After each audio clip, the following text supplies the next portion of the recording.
अच्छा, आज जो है वो मेरे पास एक कंसल्टेशन कॉल थी। एक फीमेल थी, उन्हें जो है वो अपना पोर्टफोलियो क्रिएट करना था, कुछ सजेशन चाहिए थे। तो मैंने कहा आप लोगों के साथ भी शेयर करूं, हो सकता है आप में से किसी के काम है।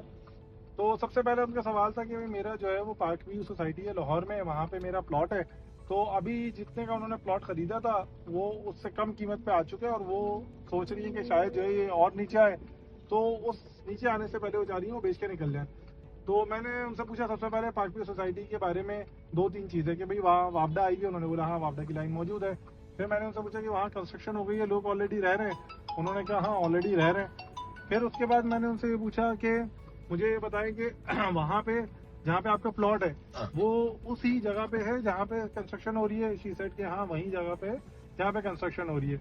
अच्छा, दूसरी बात यह कि पार्क व्यू सोसाइटी हम सबको पता है जिनकी है, जब तक नून लीग और आसिम मुनीर साहब हैं तब तक जो है उस सोसाइटी को लीगैलिटी के पॉइंट ऑफ व्यू से तो कोई मसला होने वाला नहीं है। प्लॉट की कीमत क्यों कम हुई है, अभी रिसेंटली आपको पता है फ्लड आया था, तो उस फ्लड की वजह से जो है लोग पैनिक करके बेच रहे हैं। मैंने कहा देखिए, फ्लड की वजह से अगर सिर्फ पैनिक करके बेच रहे हैं तो टेंशन नहीं लें आप, जो है वो 1 साल 1.5 साल छोड़ दें। होल्डिंग पावर थी उनके पास, ये दोबारा से वैल्यू जो है वो बढ़ना शुरू हो जाएगी। नया नाजमाबाद में ये हुआ है, कराची में सादी टाउन एक सोसाइटी है वहाँ पे ये हुआ है। जब फ्लड वगैरह इस तरह की चीज आती है तो शॉर्ट टर्म के लिए लोग पैनिक करके सेल करते हैं, जिसकी वजह से वैल्यू गिरती है। तो इनको ऐसा सेल करने की जरूरत नहीं है। तो मैंने ये मशवरा दिया 1-2 साल आप रुके, इंशाल्लाह ये दोबारा से ऊपर चलाएगी तब आप सेल कीजिएगा। तो पहली चीज तो ये हो गई। दूसरी चीज, इनके पास 1.5 मिलियन कैश में पड़ा हुआ था। इन्होंने कहा कि मुझे मेरे पास गाड़ी नहीं है, तो व्हाट डू यू सजेस्ट कि मैं 1.5 मिलियन कहीं इन्वेस्ट करूं या जो है मैं इससे कार ले लूं। तो मैंने इनको ये सजेस्ट किया कि देखिए, हमेशा याद रखें इन्वेस्टमेंट का एक रूल, कि जो भी इन्वेस्टमेंट करें ना वो सबसे बड़ी इन्वेस्टमेंट है पीस ऑफ माइंड। अगर आपके पास पीस ऑफ माइंड नहीं है, फिर आपके पास कितनी भी इन्वेस्टमेंट है, कितना भी एसेट बना हुआ है, कोई फायदा नहीं है उसका। ठीक है, मैंने कहा भाई देखिए, आपको जो है कार की जरूरत है, तो इस टाइम पे आप सबसे पहले ऑप्शन ये करें कि उस कार को जो है आप बाय कर लें, ताकि आपको मेंटली रिलैक्स हो, आपकी ट्रांसपोर्टेशन वाला और ट्रैवलिंग वाला जो मामला है वो खत्म हो। तो शी सेड ओके, तो उन्होंने 1.5 मिलियन कैश में। फिर उसके बाद उनकी अच्छी चीज़ ये थी, ये जो है वो मैरिड नहीं थी, और इनका जो टोटल मंथली सैलरी बनती थी इनकी, उसमें 10% ही इनका एक्सपेंस होता था, क्योंकि जाहिर सी बात है फादर वगैरह के साथ रह रही है, घर का कोई खर्चा नहीं है इनका सच। अपना जो खर्चा है वो 10% में हो जाता है, बाकी इनकी सेविंग होती है। तो मैंने ये कहा उनके कि जो बाकी आपकी सेविंग हो रही है ना, उसमें से 50% आप सिर्फ जो ब्लू चिप कंपनीज हैं, सिस्टम लिमिटेड है, नेशनल फूड्स वगैरह है, इस तरह की ब्लू चिप कंपनीज के अंदर आप जो है वो इन्वेस्टमेंट करते रहे, मंथली सेव करते रहे फॉर अ लॉन्ग टर्म। दूसरी चीज, आप तकरीबन जो है 10 से 15% गोल्ड के अंदर डालें हर महीने, और जो बाकी 35% बचता है वो आप जो है वो लिक्विड फॉर्म में सेव करना शुरू करेंगे। जाहिर सी बात है, इनके बाद जब ये गाड़ी ले लेंगी तो लिक्विड कैश इनका खत्म हो जाएगा, इमरजेंसी फंड नहीं होगा। लेकिन क्योंकि इनकी जॉब स्टेबल है, सस्टेनेबल है, और सच जो है वो कोई घर का इनके ऊपर वो नहीं है प्रेशर के इन्हें इमरजेंसी फंड फौरन बनाना पड़े, तो इस वजह से मैंने कहा गाड़ी ले लें, और फिर जो आपकी मंथली हो रही है उसमें से कैश जमा करते रहें, और जैसे ही वो कैश जो है वो 2 मिलियन के आसपास पहुंचे उसको इन्वेस्ट करें, और फिर दोबारा जो है सेविंग करके उसको दोबारा कैश जमा करें, और फिर इस तरह से रोटेशन करना शुरू करें।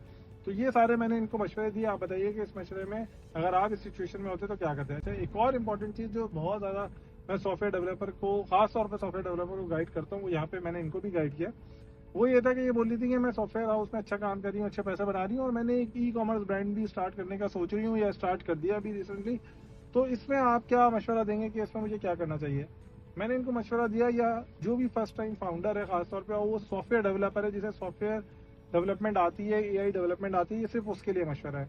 मैंने उनको सिंपल से एग्जांपल दी कि जो जितनी भी ई कॉमर्स इंडस्ट्री है ना, उसका नेट प्रॉफिट ऑन एवरेज 10 से 15% बनता है, विच मीन्स कि अगर आप मंथली 10 लाख रुपए की सेल्स करेंगे तो आपको जो नेट प्रॉफिट जो आपकी जेब में आएगा वो लाख रुपए आएगा। शी सेड ओके, हाँ ऐसा ही होता है।